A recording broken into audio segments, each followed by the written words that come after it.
Thank you. Okay, so don't want to keep you too long, so I'm going to talk about constructing web application with Ats Technology. With Ats Technology.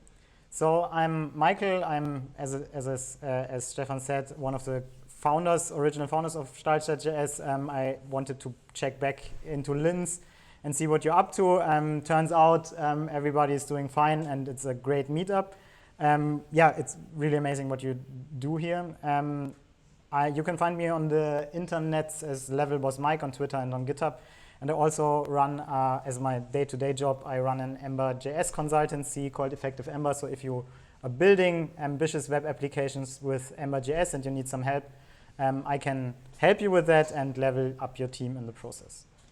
So, but I want to start out the talk with a quick story, and the story goes like this, and most likely most of you who have been doing web application development for some time know this story as well. So I was consulting for a client, and they asked me. I did an app audit for them.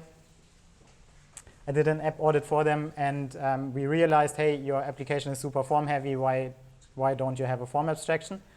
And so they asked me to build one. And I asked them, okay, how should that look? And as usual, I received these similar, not these exact mock-ups, but similar mock-ups. And they told me, okay, this is how this should behave. And this is usually how that works. If you are asked to build a feature, you receive static mock-ups that show how this should behave. And in my experience, this is problematic for a multitude of reasons. But the biggest problem here is that you are most often are missing half of the requirements, because between those mockups there are a lot of implicit requirements that nobody talks about. And so I have seen that with every client that I consult for, and felt pretty frustrated by that. So I thought a little bit why this actually is the case. And if you think about it, what we're doing in web application development today is we're not building static sites anymore. That's the whole point behind client-side application development. We're actually building user experience flows, and flows by themselves aren't static at all, right? So we're basically setting ourselves up for failure if we do it the requirement specification but with static mockups. And you see that quite early on in the development process, when you have to ask yourselves a lot of questions. And these questions usually look like this. So what happens when X? Can the users do X when Y? And my absolute favorite one, do we want to display a loading spinner? Because we as developers know that when we want to request data from an API, this will take some time, and the request can either succeed or fail. But designers don't know that, or basically never account for that. So you need to go back to them and ask them, hey, is that actually, did we just miss the loading spinner here, or don't we want to display feedback to our users? Is that really what you want to do? And I don't want to bash designers at all. What I think is the missing part here is that we're actually missing a shared language to discuss and model behavior, right? So we as web application developers need to talk to a lot of people to actually do great work. So we need to talk, and not all of them are super technical, right? So we need to talk to product owners, we need to talk to designers, and we need to talk to other developers. And of course, we also should talk to users, right? So, and there's no real way to talk about how things should work, because not everybody is speaking the same language.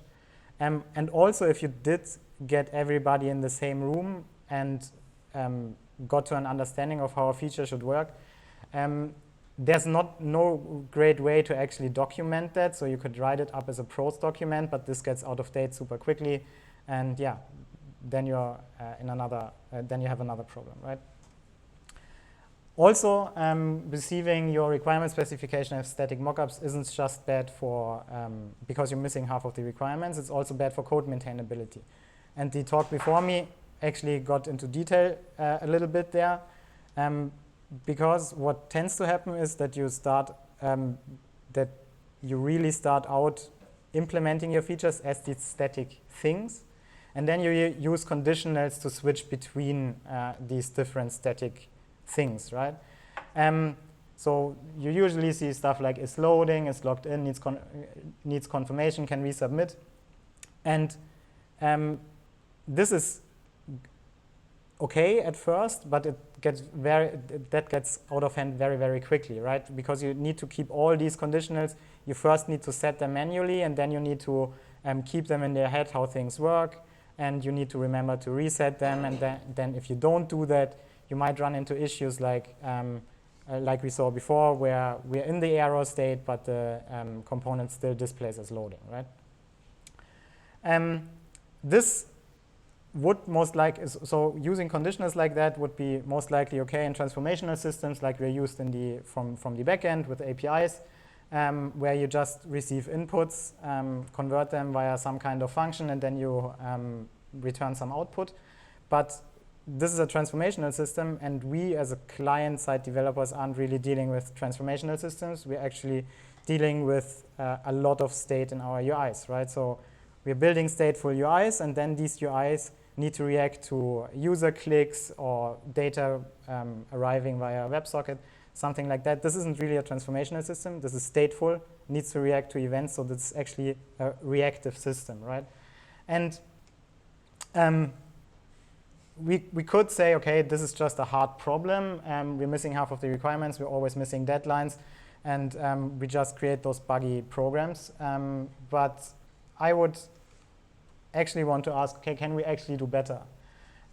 Is there something that exists already that has been used to model complex reactive systems successfully for the past few years? Is there something like that we might be able to use? And yes, it turns out there actually is something like that, and it's called Statecharts. This isn't a new concept in any stretch of the imagination, and Statecharts have been around for over 30 years, and yes, you heard it right, over 30 years. And they were invented by a guy named David Harel, and he came up with this concept while working on reactive systems, obviously, and he actually worked on aviation software for the Israeli military aviation sector. So I would argue that if it's good enough to keep a plane up in the air while rockets are being fired at it, it might be something that we might consider if we are building web applications. Maybe it's good enough for us as well. This is how Statecharts look like, and to everybody who has some background in computer science or has been doing web application development for some time, this might look pretty similar to state machines. And this isn't by accident. Statecharts are a superset of state machines with additional properties. And David Harel actually started out with with implementing state machines, but he early on, and you might have encountered that as well in your development process, he encountered something called state explosion, where you basically have a lot of state that all need to transition between each other. And if you try to visualize that, you just end up with a big blob where you have a lot of states and a lot of errors between them, and nobody knows what's going on again. So he came up with the concept of nesting in parallel states to get around the problem of state explosion. Okay, so this is nice and all. The Statecharts look cool. They're a visual language that we can use to describe behavior. But how would we actually use them in our example of the form abstraction? So when developing application with Statecharts, we always need to think in states.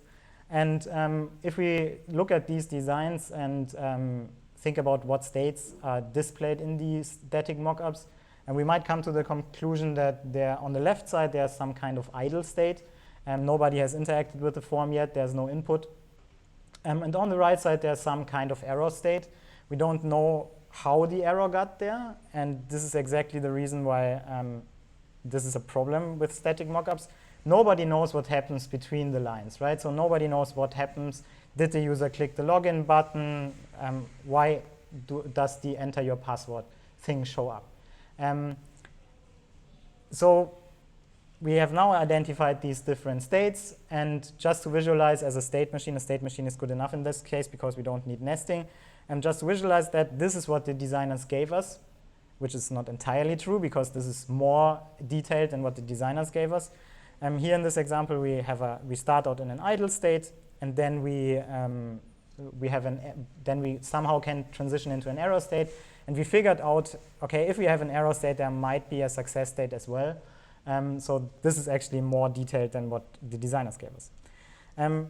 But this is obviously not enough to implement all of this, so we will think about what did the designers actually mean, how could they have imagined this could work, right? We might come to a thing like this. So we start at an idle state, we type something, and we transit via the type event, we change into the changed state. If we're in the change state, we type again or remove the stuff that we typed, we will enter back into idle. We can also, if we're in the change state, submit the form. We will enter the loading state, and then we can either resolve or reject into success or error. Also, at the bottom right side, you can see the resubmit event, which is also something that most people forget when they just implement features based on static mockups. And that's, if you enter an error state, you most likely want your users to be able to exit out of the error state again. You don't want to just enter there and don't let them do anything anymore. And this comes up if you think in Statecharts, right? But what is it what we actually need? So with the form abstraction, I got back to the designers and asked them, okay, show them the interaction Statechart from the previous slide, and I asked them, is that actually what you meant by that? And I put the asterisk because this actually happened to me, and they told me, no, this is not really what we meant, because yeah, this is not in the designs, but what we imagined to happen is that if you enter if you start up the form and the user hasn't interacted with the form, there's no need to enable the submit button because we know they haven't changed anything. But then if they start typing and change the form in some way, we want to enable the submit button, but we want to display it differently based on the validation status of the form, right? So if the user hasn't put in everything that is needed for the form to be valid, we want to display the CTA button a little bit differently than if the validation is actually succeeded. And to model this kind of behavior, we actually now need a parallel state chart. So the right side is still the interaction, which is quite similar to what I described before. And on the left side, we see the validity, where we start out in the unknown state, we validate, then we transition into the validating state, which also can take some time based on the validations that we have. And then we either are valid or we are invalid, and if the user continues typing, we can validate again and start the loop again. Okay, so this looks pretty feature complete, and we definitely have a better idea now how the form actually should behave, and the designers agreed that this is really the thing that we want to build. We haven't coded anything yet. And this is nice that we now have this visual language that everybody understands and we can model our behavior on, but we as developers actually need to get to some kind of code, right? We actually want to execute this, and we actually need to write some code to make this work. And I'm happy to report that Statecharts actually are executable if you use the right projects. So you can not only use them to visualize stuff, you can also write a configuration that can be visualized and can be executed by your application code.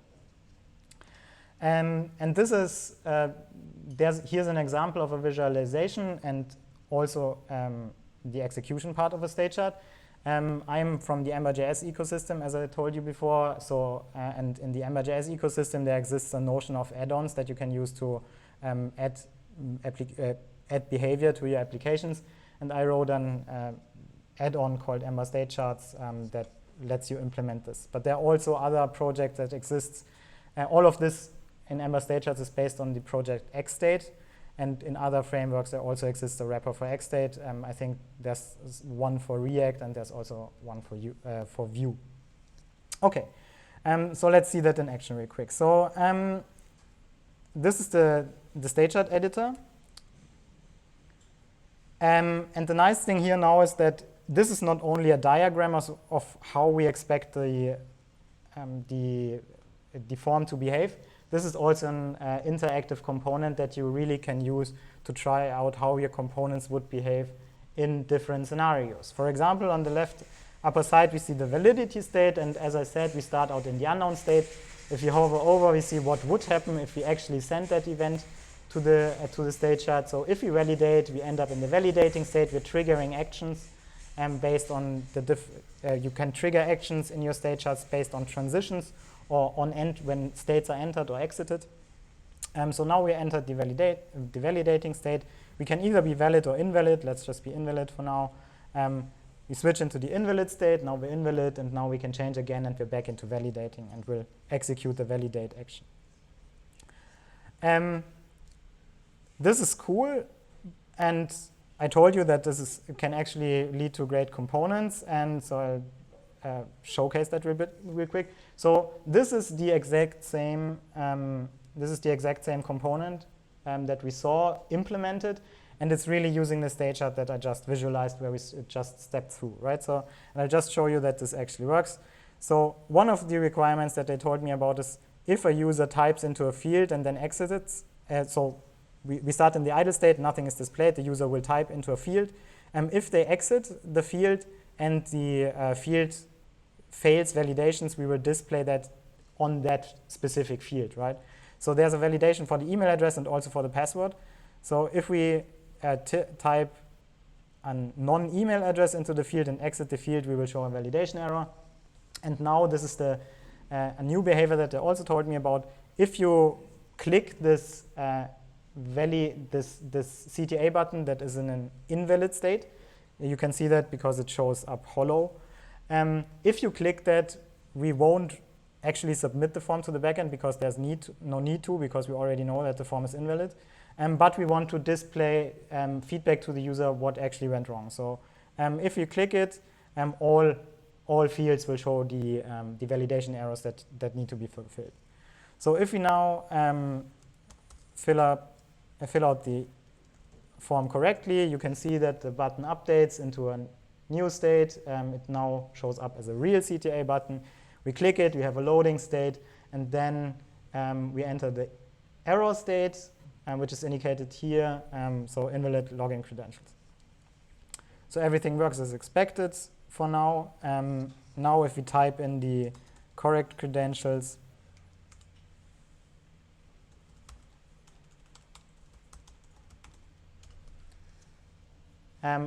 we are in the success state. Okay, this works very well for designing and coding out stuff, but how does debugging actually work? And we actually have an unexpected behavior in our form here, so we can't click the login button again, right? So this might be something, and we as the application developers aren't sure why this is the case, so we need to debug that. This behavior might be what you want in your applications, but sometimes it won't. So in our application, we actually want to be able to resubmit the form, even if you're in the success state. So we need to figure out why this isn't working. So if you're using state charts, you're in luck because you can actually visualize the current state chart. And you can just open up the visualization for your state chart and look at what specific kind of state your form is currently. And we can see here that we're in the success state, but there's no way to get back into the loading state because the success state doesn't understand the submit event. This is very, very easy to fix if you're using state charts, which it might not be super easy if you use conditionals, because then you need to check. Then you, first of all, wouldn't know in what state you actually are because you haven't modeled your states explicitly. And also you really would need to take care about setting the stuff exactly right so that you can resubmit, right? With state charts, this is super easy. This is also the same state chart. I'm just submitting here and I'm resolving. So now we're in the success. Wait a minute, that's the wrong one. It's the already fixed one. Yeah.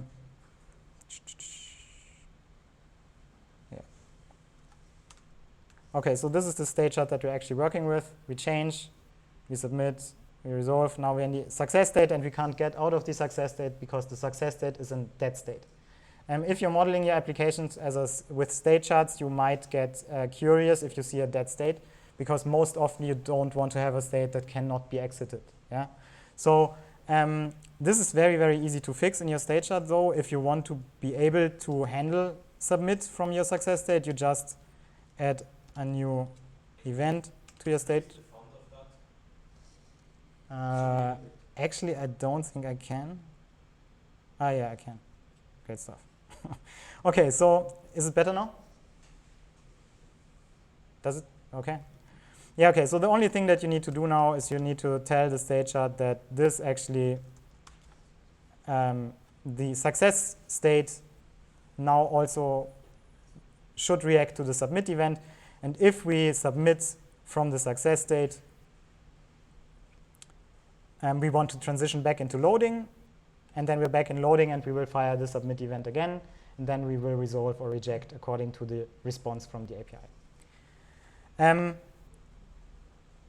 As I said, things get very, very easy to debug if you're using state charts, because the only thing that can go wrong, first of all, your application or your components can't trigger unexpected behavior, because if your component is in a state and you even send an event to that state, to the state chart in that specific state, and the state doesn't implement the event, nothing will happen. So it's basically impossible to trigger unexpected behavior in your applications. And it also gets super easy to debug, as you just saw, because the only thing that can go wrong is you either are not sending the event, or your state doesn't understand the event that you're sending to it. So that's basically everything that can go wrong. Okay, I think that was the presentation part. So summarizing the benefits that you get by using state charts, you finally have a shared language that you can discuss behavior in, and you can document your behavior with.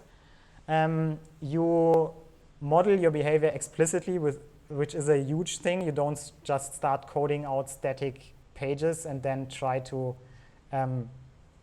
attach actions to it or behavior to it.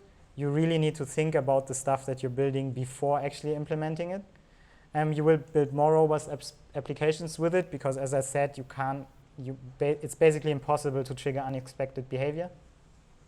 You can refactor and refine with ease. We saw that in a little bit with the example that I showed. But for example, if you realize that your error state needs to be more smarter than you actually expected it to be, it's very easy to just add nest states inside of that error state and refine it. But you can also be sure that the rest of your application will behave, or the rest of your component will behave exactly the same as it did before. You're just adding stuff on top of it. You're not changing the rest of the behavior that is driven by the state chart. And also a huge thing is you're automatically documenting behavior. Because you can take the state chart configuration and put it into a visualizer, it's very easy for you to know, even if you don't wrote the state chart initially, what this thing is actually doing. This is much, much more complicated if you're just using this conditional approach, because then you really need to deep dive into the code to try to understand what it's doing. And there's no way to visualize that, right? So it's much, much easier if you're using state charts. Yeah, so if you're using Ember.js, by the way, who is using Ember.js? Ha! I didn't expect that. Great stuff. Yeah, as I said, if you're using Ember.js, you can install the add-on. It's called Ember Statecharts. It hopefully will help you out. It definitely helps me out a lot. Yeah, and I think that's it. Thank you very much. And one thing that I forgot. If you're using Ember and you're interested in doing it full-time, talk to me after the talk. I'm looking for Ember.js developers. Thank you very much.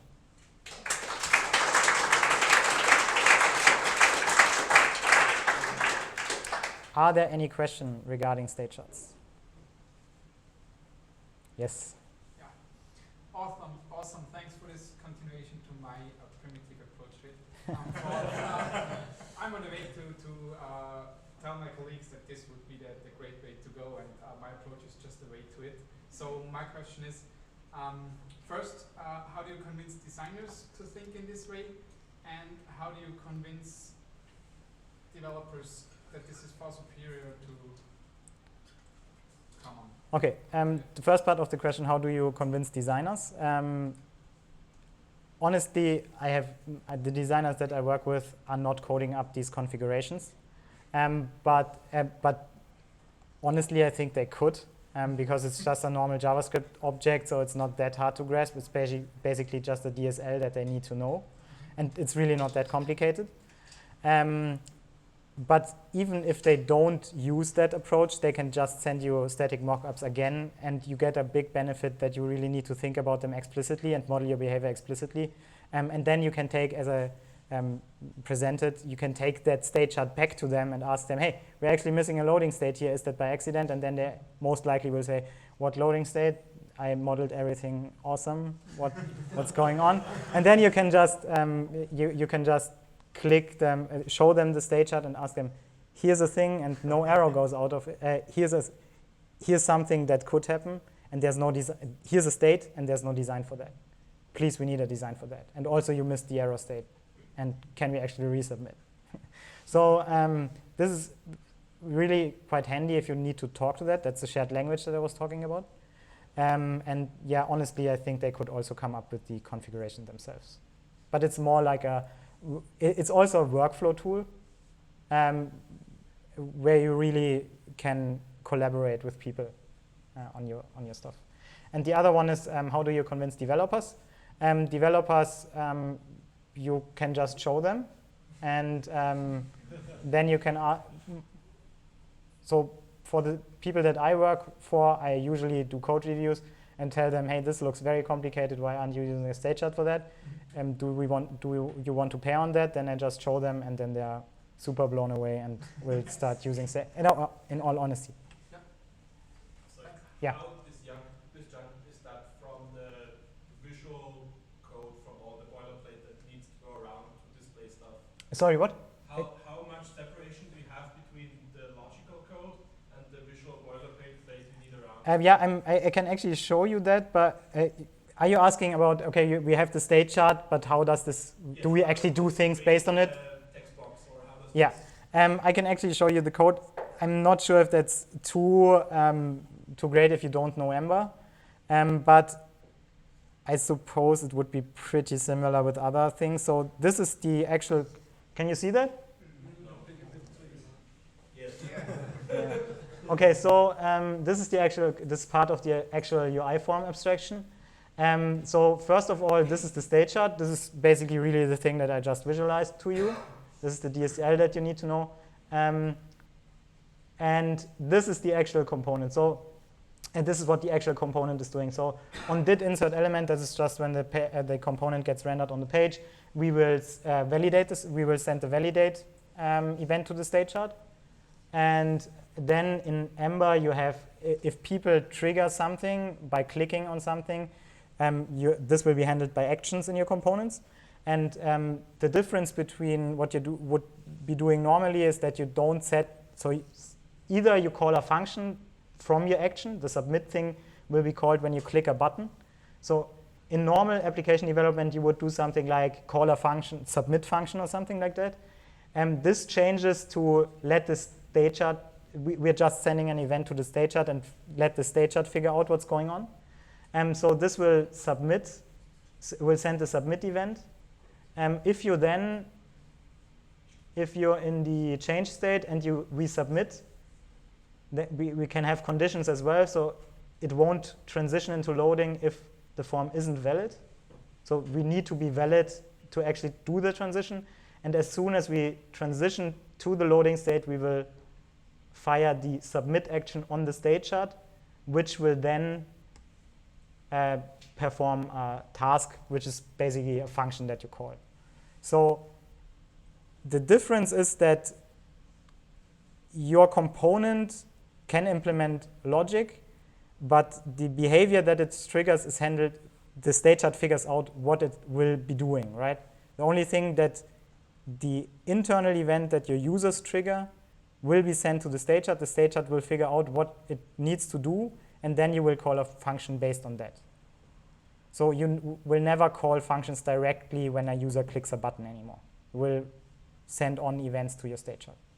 Did that help? Yes. But we can discuss it later on if you're interested. Cool. Yeah. And this also couples logic from the framework you use. Yeah, sure. Sure. This isn't tied to Ember at all. You can use that. This is basically just XState. You can Ember Statecharts just gives you a nice wrapper around it. That's all, and it gives you the developer tooling. That's it. Okay, cool. Any more questions? Yeah. How does this play with modularization? So, do you plan a huge stage chart for a whole app, or do you plan different stage charts for different components, and then you have shared states? Yeah, so you can do both things. I would argue that we don't want to have a super big stage chart that implements the whole application and it's just nested in multiple ways, just because we actually know that componentization is a great thing, right? So I usually do it on the object level, so on the component level. Then Ember also provides objects called services which hold global state. They can implement a state chart as well. So basically, small bits of your application will implement state charts, which is basically the same thing that you would be doing if you implemented one big state chart, because then you would just nest things a lot, and basically the nested things are smaller objects inside of your code, right? So there's no need to create one big state chart. You could if you want to, but I would argue that's not the best approach to do things. So you connect those component-wise state charts with shared states, basically? Yeah, that is most likely something that's dependent on the framework, how you would structure your code in that way. With XState, there's also the possibility that state charts themselves can communicate between each other. I'm not using that approach with Ember because there's simply no need to, but you can do stuff like that. Cool. Yeah. So what exactly does the state chart class do then? In Ember, I think you said you were using Ember, right? Yeah. This is just a computed macro, basically, which will which will initialize the configuration in a machine. XState calls these things machines, and will attach the component that implements the state chart as the context of the machine, which will then be able to trigger stuff on it. So you're just sending the triggers there and receiving events for state updates, or how do you, for example, get the state updates? The state updates, how you can, the Ember State Charts provides a macro for that called matches state. So you can check if you want to display your user interface differently based on the state that you're in. You can use the matches state macro, pass it a state, a state config basically, which it will match against. And then you can update your UI declaratively based on that. Okay. But I can show you that if you're interested, how that actually works in an Ember.js application. Cool. Yeah. As everybody is talking about design systems today, yeah. There are probably designers out there who get the idea of this, Mm-hmm. and chances are good that you can convince them to use this. Yeah. Do you already have a process how to integrate this? So, do you have a platform where, for example, you can show things to the designer, and then he might change things there, and do you then copy-paste the configurations into a component? Basically? Yeah, I get what you mean. This doesn't exist yet. And what you can do, for example, when using Ember State Charts, you can just use this visualizer as an Ember component yourself that you get when you install Ember State Charts in the beta version. So you get this component and you can just attach that to your style guide. So you can really have a button. And this is exactly the thing that I'm doing here, right? So you can basically just have a button to say, hey, show me the state chart for this component. And then you really see the actual states of your component in action. For example, here, if I type something and pass, so first, now we're in the invalid state, right? And if I pass all the validations, this will automatically update, right? So you could add that to your style guide if your style guide is implemented in the framework that you're using. So in Ember, that would work.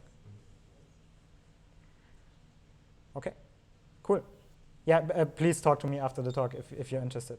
I'm super happy to talk about state charts. Yeah, you can. All right, thank you very much. Yeah, thanks a lot.